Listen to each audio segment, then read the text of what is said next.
purple and orange when it got here, and we repainted it white in 1935. They got the fountain all roped off right now. They're probably having a wedding down there. Very popular for weddings and funerals right here. Sometimes if they don't have it roped off, there may be 3 or 4 weddings going on at the same time at the fountain. Now, this is all Forsyth Park right here on your left, everybody. And Forsyth Park is the end of Oglethorpe's planned city of squares and the beginning of the Victorian district. So everything on your left, when we turn left, will be Forsyth Park, and then everything on the right will be the Victorian district.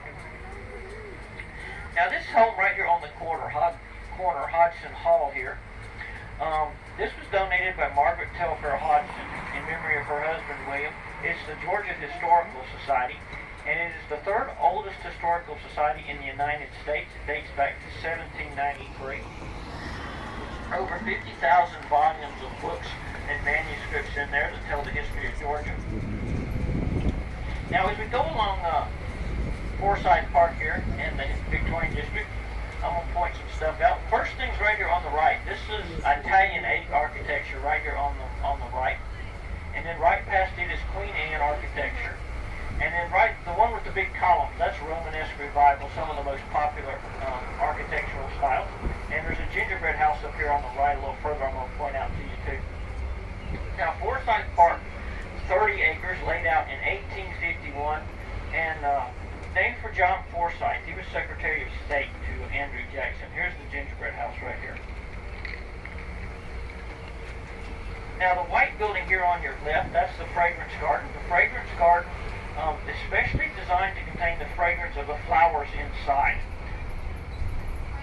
Built for the visually impaired so they can better experience the aroma of the flowers. Everything inside is labeled in English, Latin, and Braille. And then right past it here in the center is the Forsyth Park fountain. No, excuse me. I'm sorry, I'm lost, everybody. This is the Confederate monument here, everybody, in the center. The Confederate monument. And it was erected in 1875, commissioned by the wives and daughters of fallen Confederate soldiers. Now, they had their monument built in Canada. They had it built in Canada, and they had it brought here by ship because they did not want their Confederate monument touching northern soil. So that's the Confederate monument. And if you guys were here yesterday, we have a big farmers market here at Forsyth Park every Saturday. It's down at this end. It lasts till about 1 o'clock, and it was really booming. You can come over here and get you some peaches, strawberries, just about anything you want. Now, the sidewalk around Forsyth Park here, it's exactly a mile. So if you want to go walking or running or whatever, you can measure yourself. You know how far you went. And also down here at this end, basketball and tennis courts provided by the city of Savannah to the public, free of charge. They're first come, first served. And then right here in the center, on the left, as we go by, this is a monument for the Spanish-American War. And it's called the Hiker for all the folks that went to Cuba during that war. We call him the Hiker here in Savannah, right there on your left. Now, as we get up here to the stop sign, look to your right. Everything's going to be right here on your right. This white building on the right. This is the old Telfair Hospital for Women right here.